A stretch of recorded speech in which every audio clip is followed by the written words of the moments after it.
Clicker won't work.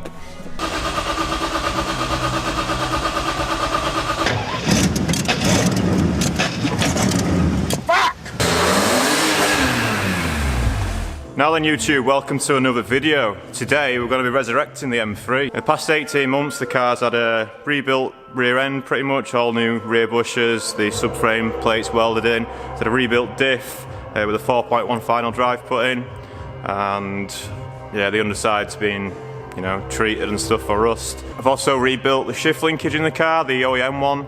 I didn't get a fancy shifter, I just rebuilt the stock stuff, all the little plastic parts that are in the stock shifter. So with those shift bushings, I got everything from BMW, I thought I might as well change the knob as well. So there's my original knob. She's a bit dirty, a bit worn, she's had a few throws. So I decided to get the F10 M5 knob, which is a little bit dusty, but it's illuminated just like the factory one. And yeah, it should be nice. Now there's a little bit of arts and crafts to do with this, because we need to undo these staples that are holding this boot in, and I can't remember if we replace it with this one. I think we need to take the plastic out of there and glue this one round it or something like that. We'll come back to that. Another thing is I've got a new battery for it, and it's a DeadWeight Industries Lead is Dead. It's a lithium-ion battery, which is fancy as fuck. This company is run by two chaps who I met at the Nürburgring last year. One of them had a really nice 911 996 GT3. And yeah, about a year later, obviously want me to do a bit of promotion, a bit of publicising. They did actually want to do a discount code, a Danny DC2 discount code for these batteries, but I couldn't believe the weight difference on this battery compared to the original one. Got some new exhaust rubbers from BMW, these are for the centre section. When I put the car back together, I noticed that my exhaust rubbers that were holding the centre section on had perished. Now, you can only get these from BMW, I saw some on Amazon, but looked a bit dodgy. But these weren't too much from BMW, I think the full thing with new nuts and everything was about 25-30 quid, so you know, it's not the end of the world. Hopefully, if we can get on a ramp, because there's rusty Nissan on the ramp at the minute, as per usual, but if we can get on the ramp, I'd like to get those exhaust rubbers on and also get some final bits of trim on the underneath.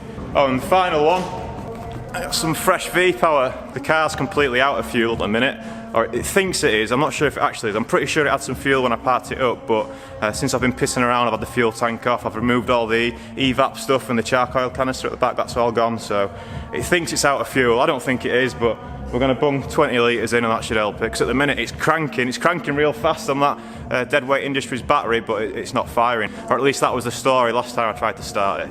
Right, so we've got a fun day planned. I've got a couple of things to do on the MR2 as well, but you don't want to see that, do you?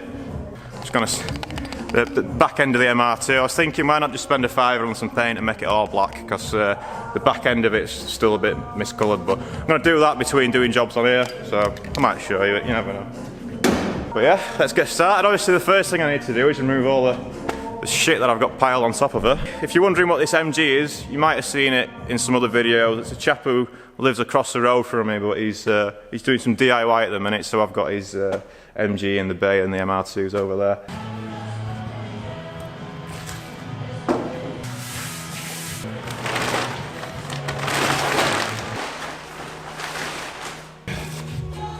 Which is always fun.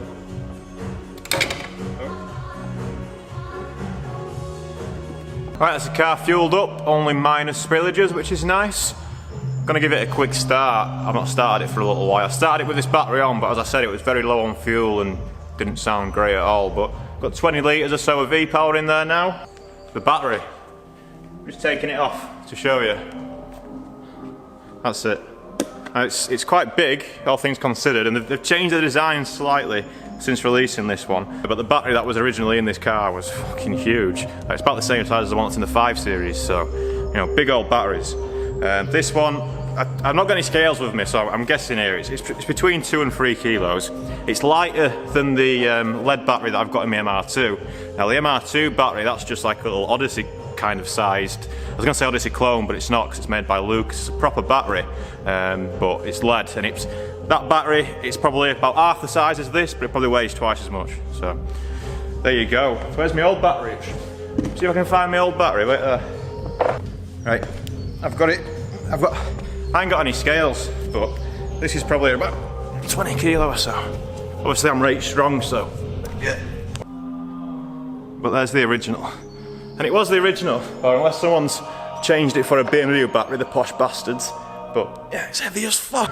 Yeah, that's DeadWeight. Nice name as well, isn't it? DeadWeight, do you get it? Lead is dead. I'm not sure if you're meant to swing about lithium batteries either, but it's ridiculous how light it is. It's really good. So we'll get this on the car, start it up. I've not heard my car for a while, I'm looking forward to it. Oh yes.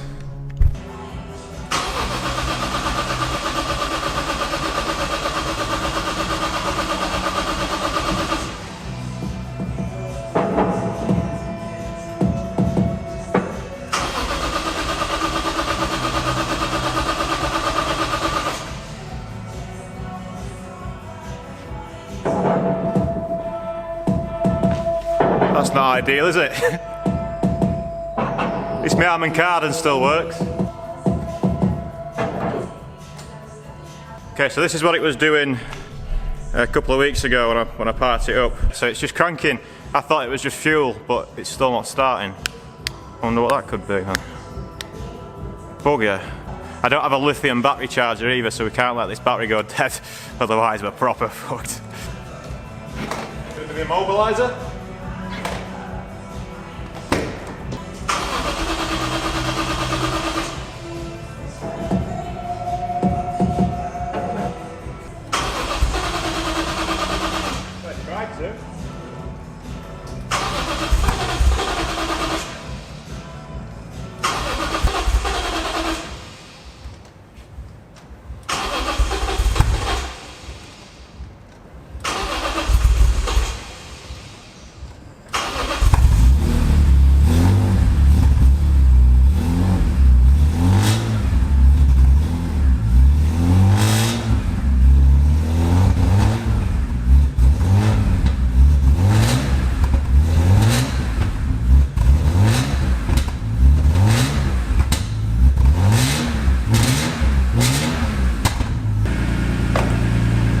Well, she finally went, after a lot of cranking.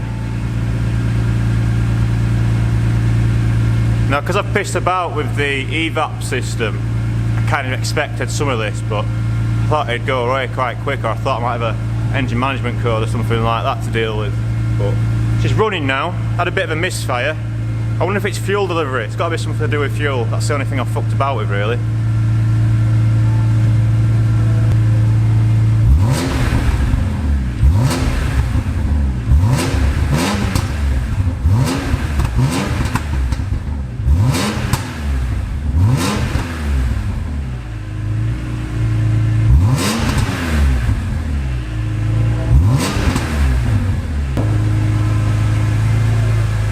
Does seem a bit happier now.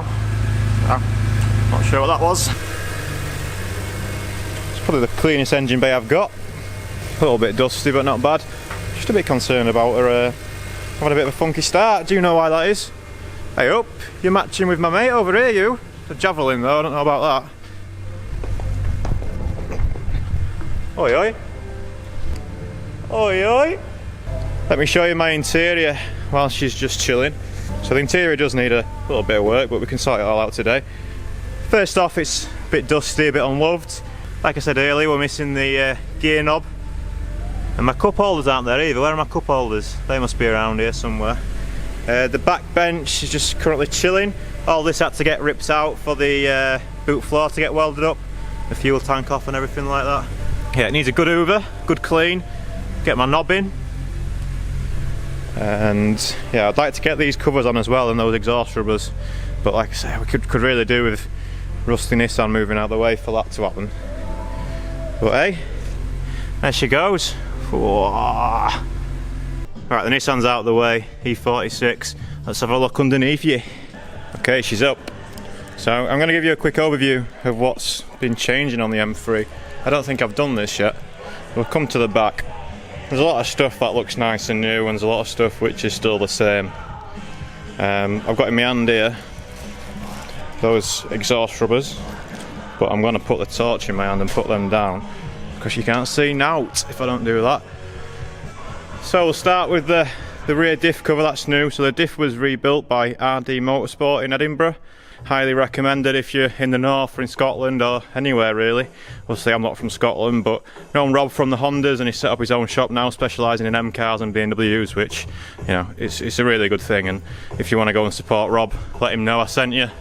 But yeah, he rebuilt my diff for me, so we've got the 4.1 in there and he got a new cover on the back as well. So I didn't put any poly bushes in my diff. I've got the original diff mounts there and there.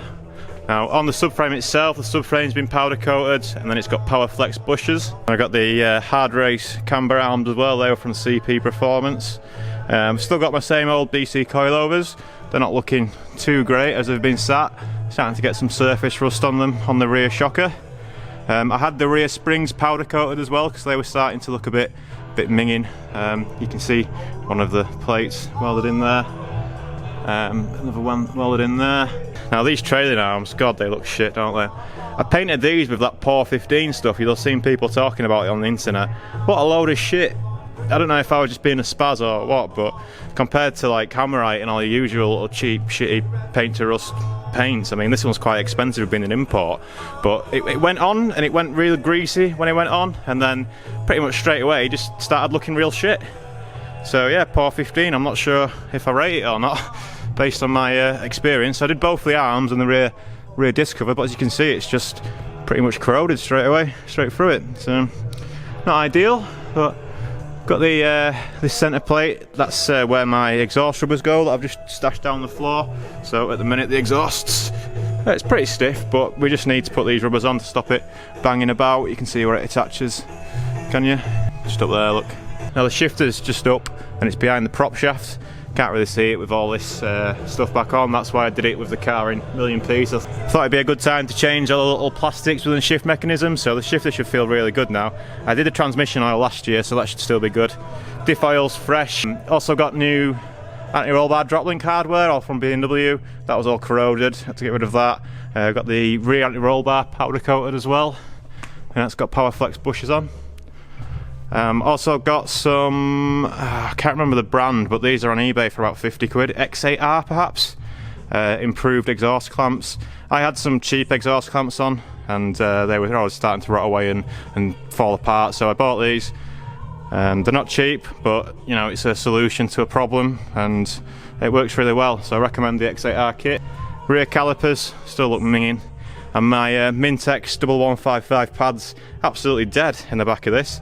Seems to eat rear pads, and I did two track days and a ring track day, so maybe, I don't know, maybe it's just how it is with a heavier car and eating pads. So I don't think there's anything else. I've got rid of the charcoal canister, all the evap stuff, which is probably why it don't fucking start properly. See a little filter on there. The tracking's not set, so the camber arms are just chilling at the minute. I'd like to do the alignment on it. We're going to be doing it on that 4-poster over there, hopefully. Oh, I've got a new V-brace as well, because this were all rotten. And this is where those two covers that I showed you at the start of the video, they're going to go cover up the fuel tank just there. Cats, still got my cats, look. It's pretty original, the exhaust, it's just got a back box mod. So it's just, the back box has been opened up and debaffled slightly, so it's pretty quiet as you'll have heard. I'd like it to be a bit louder, but probably from the intake, if anything, I was going to make it change the acoustics of the car. Oh, that's nice, isn't it? Been gone ages, and I've not been doing this. As per usual, the sap of all time. Give her an inch and she'll take a mile. It's the MR2. As you can see from the rear shelf, things are getting busy. Oh, I've just laid down the first coat, so it might look a bit patchy in some places, but fucking hey, boys, got a proper little car here. On the inside, at least. So yeah, I've been masking and sanding and cleaning and hoovering and wire wheeling and little slag. She loves my time. But while that dries and in between coats, now I can get on with the big lass. So these are those exhaust rubbers I was going on about. They just kind of sit on here like at an angle. Is that upside down? I think it is. Yes, it is. So they're like sitting there at an angle. There's the other one. Ooh, there's the part number if you want it. I just got it off real OEM. And there's an M8 thread on either side. You nut that to the plate, or maybe nut that to the exhaust first, and then nut that to the plate, and then the plate nuts to the body. Yeah, simples. Oh yeah. New bolts, new rubbers, which is good. Now, there should be another one here. Can't really remember what it does, to be honest. I'm pretty sure it was almost exactly the same as that, but it didn't have the holes in it for the exhaust rubbers. So there was one to go here, but like I say, it was proper rotten, and what I did was I forgot to give it to the powder coater. I only gave one of them, so the rotten ones just sat there. These are only cheap from BMW, you know, if you want to just get new ones rather than getting them redone, but yeah. I'm going to fuck off the other one, because I'm not sure what it was doing, and I can't really see any reason for it. Ah, Bimsy. Now to get some more covers on. I know there's definitely a couple that go over here, and hopefully I'm going to be able to get it on where the ramp is, just there. But we'll see, we'll see. Right, what's my 3 favourite words? I'm giving up. These plastic trims just don't want to go back on. I've spoke to them, we've had a bit of counselling, sat them down. They just don't want to go back on. And, you know, I really want to get them back on. I'm not saying I'm going to sack it off entirely. Now there's 2 problems to this, one of which I've lost one of the pieces that I need to connect it together at the back. There's a little kind of triangular piece. And the other problem is, despite having the right piece on the other side and buying 3 different types of new clips, none of them fit, none of them are long enough. You need like a really long, there's a clip and it's supposed to go through like a big chunky bit of plastic here, the side skirt, another bit of plastic.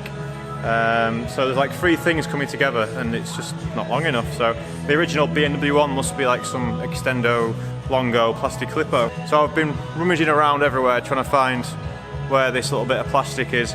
I will have taken it off the car about 18 months ago, so there's no kind of surprise really that I've lost half of it. I'm a bit annoyed about that, but at least I know I'm, you know, somewhat closer to having it there.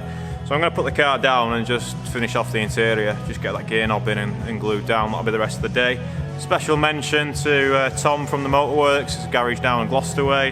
Been friends with Tom for a few years. It's just been on the old video chat with him now to try and figure this out. In the end, realised that yeah, it turns out I'm still missing some pieces, and the clips that I bought for some reason aren't long enough. So yeah, I'll give you a quick look on the MR2. That's done. That looks mint. Well, I don't know about mint, but well, it's gone all dark, so you can see it's all the same blackness, isn't it? Yeah. Loads of dimples on there, which you might be able to see. That's from when I was hammering the sound in and out. It's got all pretty wavy there on the firewall, but it's looking good. I mean, you can't really mess up black paint, can you? That's why I like it, nice and easy. Everything's kind of looking like the same colour now. Once we get the covers off all the detailing tape, that's just doing a bit of masking at the minute, everything should look good. That fuel tank cover especially looked minging before, so that should look really good. I might put some more of this. Look at this, posh, posh, posh, posh. Now the trade secret about this stuff is you have to lacquer it on. Before anyone starts, that's how they like it, straight to the danger zone. Right, first job on the old interior. Let's get all this crap out. Maybe if we're lucky we might find that bit of trim that we're missing off the back end, eh? That'll be nice. I think that passenger chair might just lift out as well. Yeah, looks like it. Let's get everything out. Right, well, everything's out. Just had some good fun getting the getting this little piss mat on the back seats. Getting that in right. So what I decided to do was, because I've got all the interior and nowhere else to put it, may as well put it in somewhat right. Somewhat right. We're not going to have anyone sitting on it, so fuck them. I don't think there'll be any seat belts, but just for the sake of not having it sat on a shelf, well, there's not really a shelf for it, we may as well sit it inside car that it's meant to be for. So I'm going to do that first, get this back in, tarted up, mess about, and then I'll come back to my F10 M5 shift knob install. Nice bit of mould. Yeah. Just thought I'd give a quick overview on how I got the deadweight batteries installed. I know Joe was quite interested. Now, the battery's not the same shape as the factory one. It's a little bit taller. It's obviously a lot shorter and a lot less wide as well. But yeah, the height's just a little bit there. And I think they have changed this, so if you're thinking about buying one, don't be put off by me saying that it's not the same size, because I think they've released some new models recently. What I've had to do with this one is I've had to modify the original clamp. You'll notice, if you know your BMW battery clamps, you'll know that that's missing. So I've removed this. Simply because the battery was too tall to run it with this, but what it does mean is when that's down there, battery's nice and tight, it can move a little bit but not too much. And I've also put, you can't quite see, but there's a tiny little block of wood at the back of it just to stop it from being able to shoot that way. I noticed that the battery would slide a little bit. I'm not sure if it would do it when the car was driving, pretty sure it might be able to move about, but you know, when you've got that bar in the middle, I'd rather not. The negative's not too bad on that, but I'd rather not the positive getting down towards this ground. So yeah, that's how I've installed it. I'm pretty happy with it. I mean, I can't really not be happy with it for the price I paid, so it's really helped me out a lot, and it's got my car running again, so big thanks to DeadWeight. I've got everything hoovered out and stuff in here now, and I've, you know, just going to put the rear bench back in and the front seat. I think I've just put that false floor back in, but I've not put any of the other carpets in.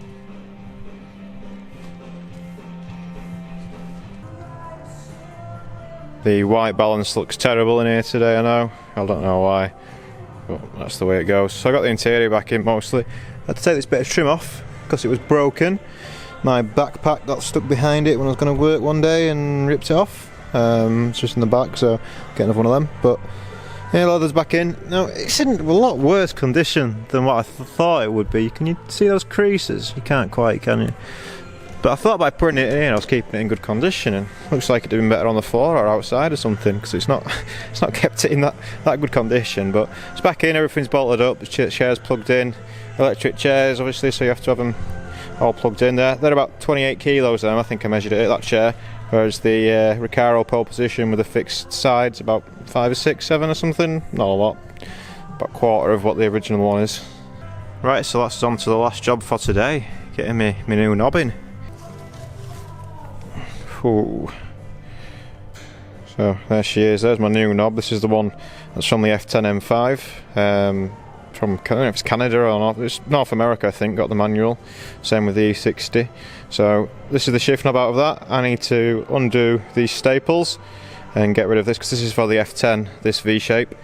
So we'll be taking that apart, and then we'll be getting this little plastic piece from the original E46 one, and yeah, just re-gluing what we can from there round to here, and doing a right good, nice, neat job of it. You see this one was pretty worn. The F10 knob's a little bit shorter as well. I've not changed the linkage. I know you can change the linkage, but I'm not a short shift here, am I? So yeah, that's the original one. All I need from this is that plastic bit. I'll try and cut that one off. I'm going to try and do it nice and neat. I'm going to use two hands, so I'm not going to be holding a camera at the same time, but hopefully I'll be able to show you it all nice. And actually, I think we'll go for one of these. Oh yes. But does it illuminate, Jeff? Oh yes. Yes, Jeff. Yes. So this was easy enough. The one thing that took me by surprise was how different the two plastic frames were. I thought they'd be loosely the same, but whereas the F10 one's kind of the same at both sides, it's like a, what's the word for a shape like that? It's like a, you know, parallel line, perpendicular. I fucking loads of math terms. Whereas this one, it's like cockeyed up here, so it like hoys off the other side. Getting the boot off of the old plastic was easier. Just used a heat gun, and then on the F10 one, it had the staples in, and then it was also glued as well. So I had to get the staples out first, and then work with the heat gun. I'm just looking now at this corner. It is raised slightly, but it's not too bad. It's not too bad. The shifter, the knob at least, definitely a lot shorter than the original one, which is nice. Well, I'm happy with that. She's a lot cleaner. Interior's back together, just about. Sweet. Actually, you know what? I think we might just have to end it. Not that, I mean the video. MR2 looking good. Oh mate, look at you, you're all black in that. I mean, at least it's one colour. I'll pull that detailing tape off after this. I had 24 hours curing time, eh? We'll leave it, and then I was going to try and get the hardtop on here today and get it like sealed for good, but I can't be arsed. I'm running out of fucks to give today. I got rid of those threads on the bit of nut as well. It looks like every time I zoom into something, it looks like a shit job. Right guys, it's time to end. So it's been another successful day. Oh, I've got my side light. Oh yeah, because I had to show you my illuminated knob, didn't I? I know everyone wanted to see that.